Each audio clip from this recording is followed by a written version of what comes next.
I've never known a man worth his salt who, in the long run, deep down in his heart, didn't appreciate the grinding discipline. There's something in good men that really yearns for the harsh reality of head-to-head combat.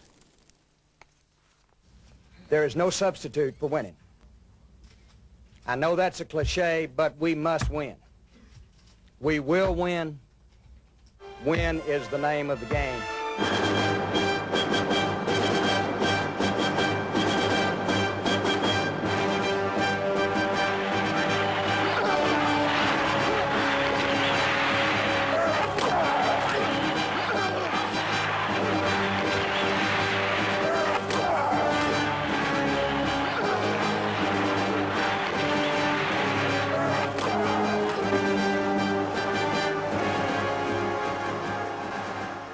It's been said that baseball reflects how Americans see themselves in sport, but that football epitomizes what they're really like. I think American football is primarily a way of life because it's a sport of being knocked down, getting back up, pulling your strap tighter, and going on for that position. American football may be the toughest game on earth, but its origins lie in the cosseted background of the Ivy League universities of the Northeast. These colleges had their own early football games. Princeton played Boulogne in 1820, a relic of the mob games brought over from Europe. These were widespread. They were played by traders on the ice of Hudson Bay. By the 1860s, the colleges had developed crude rules, usually involving a kicking soccer style. Harvard played McGill of Montreal in 1874. McGill brought running-style rugby rules. Harvard liked what they saw and adopted it. The running handling game of American football was born. Other schools soon adopted the style, notably Yale, where one student, the dashing and chivalrous Walter Camp, was to have a profound influence on the game.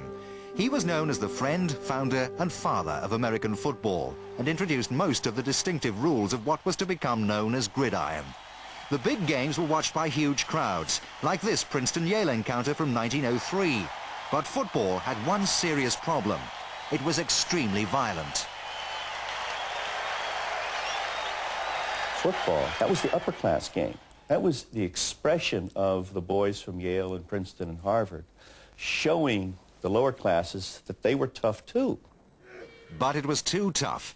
Tactics like the flying wedge culminated in 18 deaths during the 1905 season.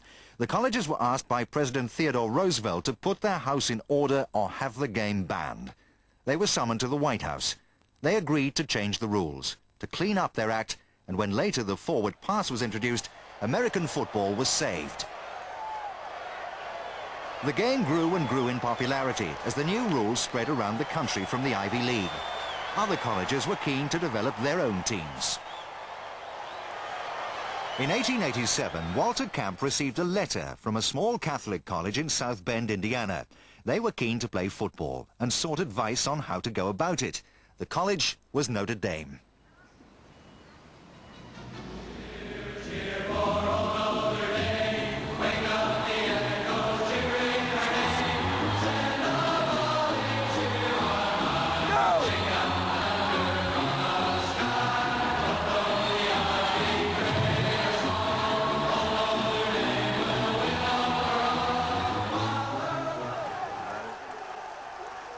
Notre Dame is the most popular team in America, bar none. Not only in America, but all over the world. In fact, when I was a quarterback here at this university, I had a fan club from southern France. Notre Dame's awesome reputation began to grow after a famous win over the Army in 1913. One of the players that day, Newt Rockne, went on to become the legendary coach of the team, and in the 20s gave the Fighting Irish an aura of invincibility. Seems to me to be quite illogical. When people think that 11 football players who are very smart and alert on the field must therefore be very dull and stupid in the classroom. Newell's heartland had moved to the industrial belt of Ohio and Pennsylvania. Football became the lifeblood of the area, no better expressed than in the high schools under the Friday night lights, where many future stars first performed. Joe Montana first came to prominence as a quarterback at Ringgold High School in Monongahela. But he's only one of a huge number of pro footballers to be forged in the competitive heat of the Pennsylvania coal and steel region. Today, his old school is still totally committed to the game. Total concentration, the entire game. You play with your head and your heart. All right, so everybody grab a hand and smile ahead. Yeah. We ask this to be a very, very special night, dear Lord, for everybody here. We ask that you bless both teams so that neither team receives any serious injury. But we ask you, Lord, tonight for courage. Courage to be the young men that you give us the ability to be.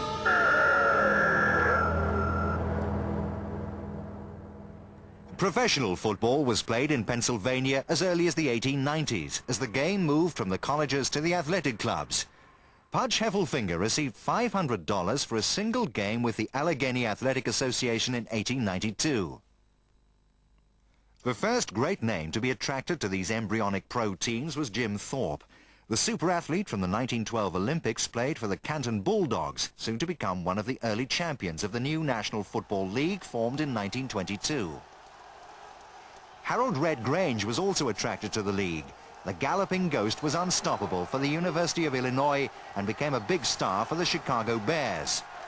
Chicago's great coach George Halas realized the importance of publicity for the burgeoning NFL, and the Bears and Washington Redskins were at the forefront of developing a high profile for the game. They met in the championship game of 1940 that helped forge the Bears' reputation as one of the game's greatest teams as they destroyed Washington 73-0. Sammy Barr was the losing quarterback that day, but Slinging Sammy was the first of an important new breed of quarterbacks, the throwers, as was Otto Graham of the Cleveland Browns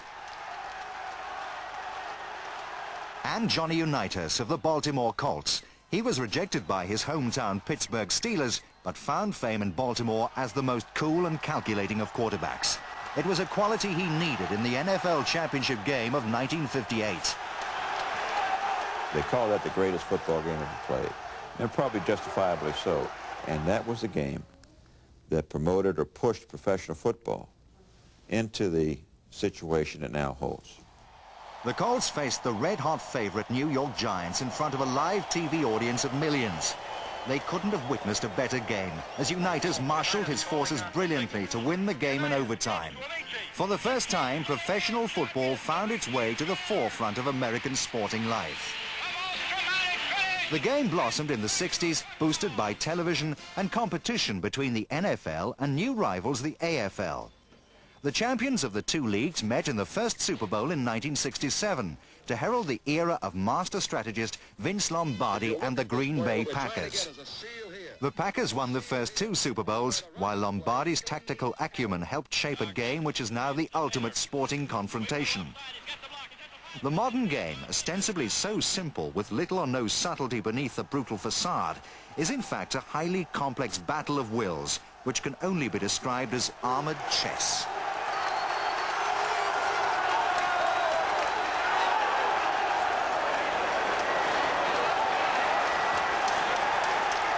While the coach plays the role of chess master, the conflict on the field is in the hands of the battlefield commander, the quarterback. He relies on detailed plays developed months or even years in advance to breach the opposing defensive line, using his own shock troops, the irresistible force of football, the offense.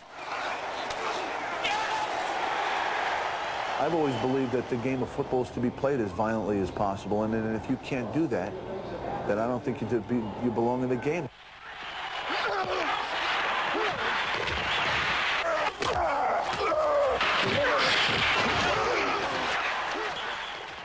The defense is the immovable object in football.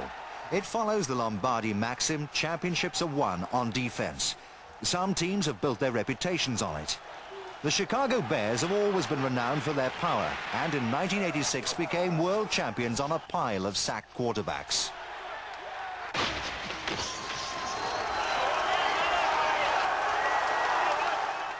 And then there were the Raiders, the mean machine, driven to success by owner Al Davis, Coach John Madden and fearsome players like Lyle Alzado and Howie Long. Pittsburgh's steel curtain protected 4 awesome Super Bowl triumphs.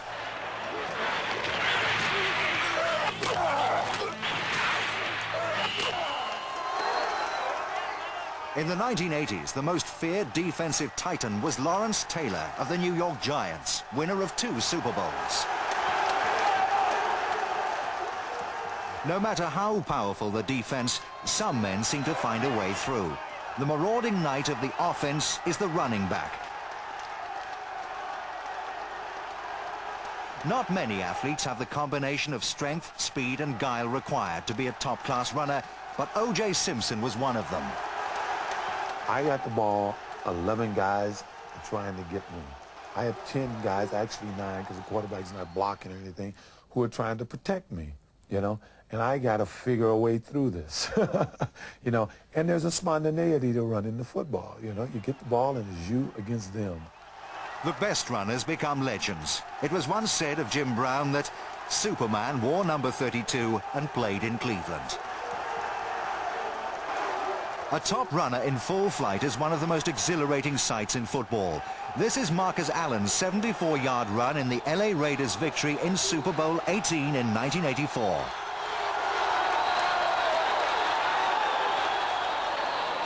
But if the running back is the knight in shining armor of the offense, the quarterback is still the commanding general. I think part of it's an instinct, and part of it you have to work on. Part of it you have to know and understand the offense, and you have to know where everybody is. You have to know what adjustments are going to be made to the routes against certain defenses, and that just takes time. Few quarterbacks have fully mastered these complex strategies. Those that have become the all-time greats, like Broadway Joe Namath, football's first pin-up who led the New York Jets to their sensational win in Super Bowl III in 1969. And Roger Staubach of America's team, the Dallas Cowboys, the master of the last gasp play. Roger would never accept the fact that he was defeated. So he was a remarkable player, and he won so many games. 24 times he brought us from behind to win football games, and 12 of those in the famous 2-minute. And that's what made him so unique. He just never quit. It was a quarterback who inspired the team of the 70s, Terry Bradshaw and his Pittsburgh Steelers. They won 4 Super Bowls in 6 years, though they had an occasional stroke of good fortune. In a 1972 playoff game against Oakland, Pittsburgh were losing. Bradshaw's desperate pass was deflected into the grateful hands of Franco Harris. It won the game for Pittsburgh and will be remembered forever as the Immaculate Reception. The team of the 80s was also molded around a quarterback, the boy from Monongahela, Joe Montana. The draft took Montana to the West Coast, to the San Francisco 49ers, where he built a reputation which may mark him as the greatest quarterback of them all. He's like a Green Beret when it comes to playing football. The guy's outstanding. He's definitely going to go out all time, you know, the best quarterback that ever played this game.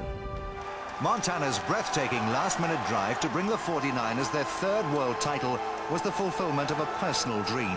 But it was also a dream everyone could share, because it is an American dream.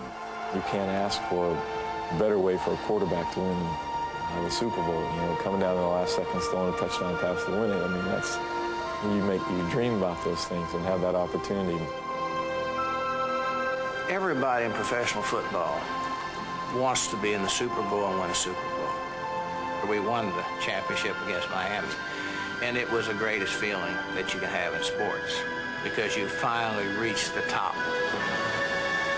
2 teams going head-to-head, that competition going back and forth, that's what America's all about.